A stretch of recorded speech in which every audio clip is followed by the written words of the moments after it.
Cassie Cage's impressive victory over Shinnok led Raiden to give her a new important task: hunting down a soul stealer.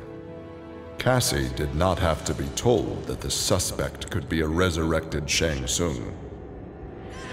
Having tracked him from the site of his last known assault, Cassie confronted the withered old man. He fought desperately but was ultimately defeated. As the old man lay dying before her, Cassie asked his name. With a mixture of sadness and relief, he whispered, "Shujinko."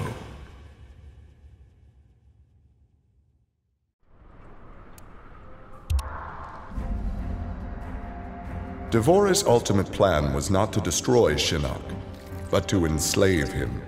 She implanted larvae, her young, in his body to gestate. Having consumed the godlike power of their immortal host, Devora's offspring were unlike any Kaitin ever born. As they matured, they spread like locusts throughout the realms.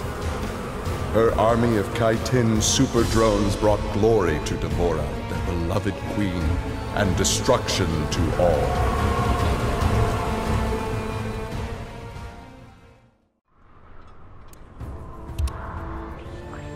Alone once more, Ermac searched the labyrinthine corridors of Shao Kahn's old fortress, searching for the source of a faint voice calling to him. Suddenly, a wisp of dust brushed his chest, wrenching free one of his many souls. The dust took the form of a man who began to consume soul after soul. As the weakened Ermac stared helplessly, he recognized the mysterious figure. The sorcerer Shang Tsung, returned from death.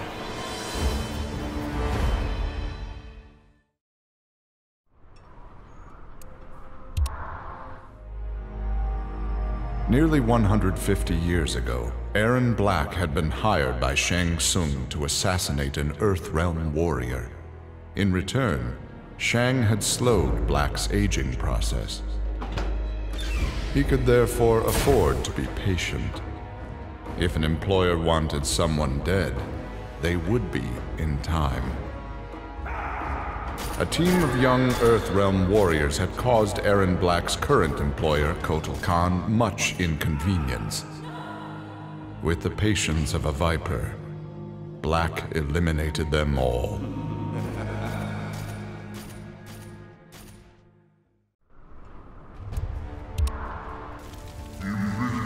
For many years, Farah and Tor were a symbiotic pair, as is natural with their species. But that bond was broken when Farah came of age and began the Great Transformation. Farah Tor returned to the Tarkatan Wastes, where Farah began her metamorphosis. The process took an agonizing 3 outworld years, during which time Tor withered and died. Now a brute, Farah will be chosen by a rider. A new symbiotic pairing will be forged, and new battles will be won.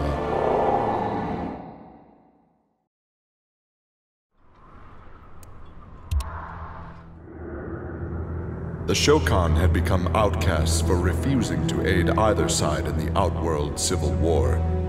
But with the conflict over, Prince Goro decided to re-enter the political landscape. Kotal Kahn's armies were weak from years of battle. Alina's rebels were scattered. It was an easy matter for the Shokan to seize control. The newly crowned Emperor Goro had his rivals exterminated. No Aztec, Kaitin, Edenian, or Tarkatan would usurp his throne.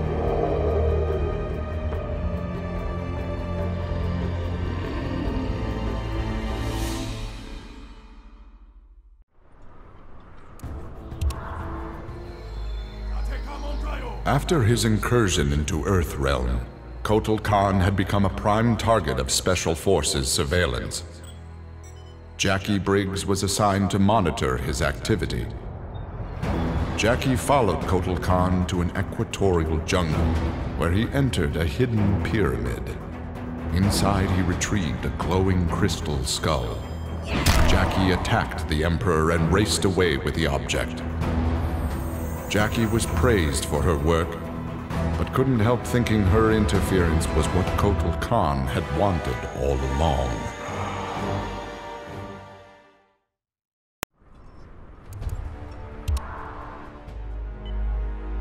After Shinnok's fall, the hospitalized Johnny Cage asked Jax to fill in as leader of his squad. Jax agreed. It was a chance to spend time with and protect Jackie. Boarding their transport after a routine mission, Jax's greatest fears were realized as the mercenary Aaron Black sprung from the cargo bay and fired on the young heroes. Fortunately for Jackie and company, Jax's quick reflexes and bulletproof arms deflected the assassin's rounds. Jax quickly subdued Black, then slipped into shock as a red stain engulfed his chest.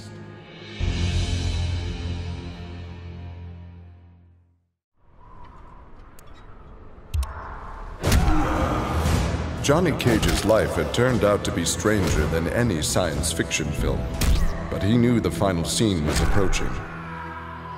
With Raiden's direction, Johnny was able to sail to Shang Tsung's abandoned island fortress, where his adventure had begun, to contemplate his future.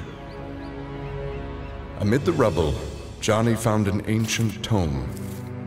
Its pages revealed that Shang Tsung had unraveled the secret to Edenian long life.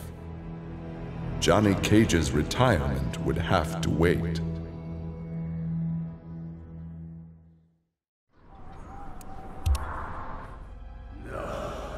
Kano had always been a survivor, but even he would one day succumb to fate. His ideals of ruthless terror would die with him, unless he could pass on his methods to a new generation. Combat, weapons, high-tech sabotage, torture, all would be part of the curriculum. But before his students could learn his techniques, Kano would beat the weakness out of them. They would understand, or die trying. Kano's first pupil? His own son. Class was now in session.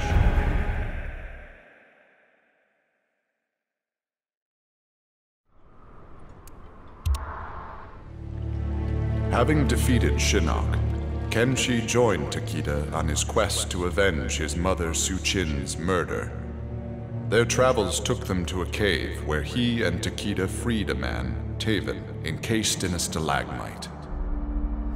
Kenshi told Taven that his brother, Dagon, was the founder of the Red Dragon Assassin Clan. Dagon had not only murdered Su-Chin, but his and Taven's parents as well.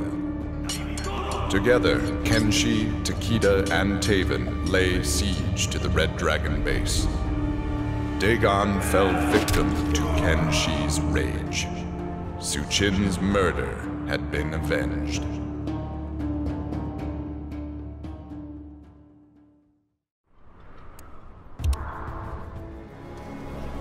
Kitana found herself walking the streets of a magnificent, shining city.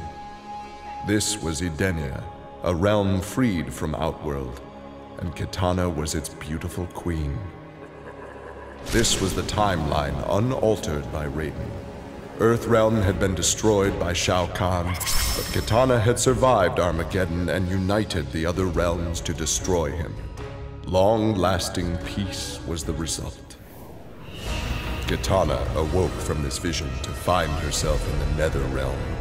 She was not the queen of Edenia, but a revenant of hell, and she hated Raiden for it.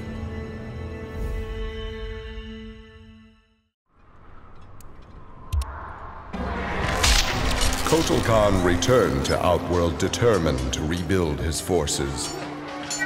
But Raiden defeated him in a surprise attack and claimed dominion over Outworld. Desperate, the Emperor called upon the Elder Gods to aid in preserving his sovereignty. They granted his request, invoking the most sacred of contests, Now, once every decade, Kotal Khan must enlist his greatest defenders to face Raiden's challengers in Mortal Kombat.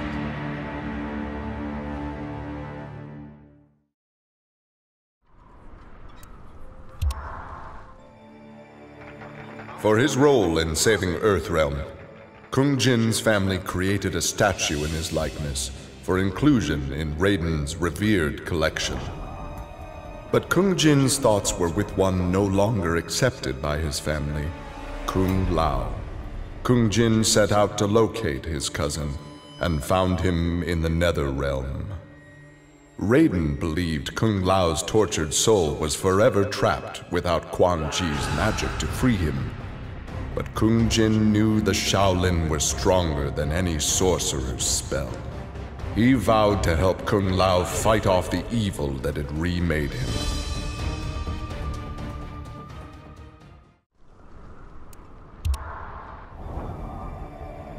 After Shinnok's defeat, Kung Lao found himself trapped in the Nether Realm, his soul corrupted by Quan Chi's dark magic. There he would have remained but for the aid of his cousin Kung Jin. Together, their Shaolin strength repelled the evil sufficiently enough for Kung Lao to escape that dark realm and control his inner demons. Compromised but not lost, Kung Lao now exists as an agent of vengeance. He will show evil no mercy.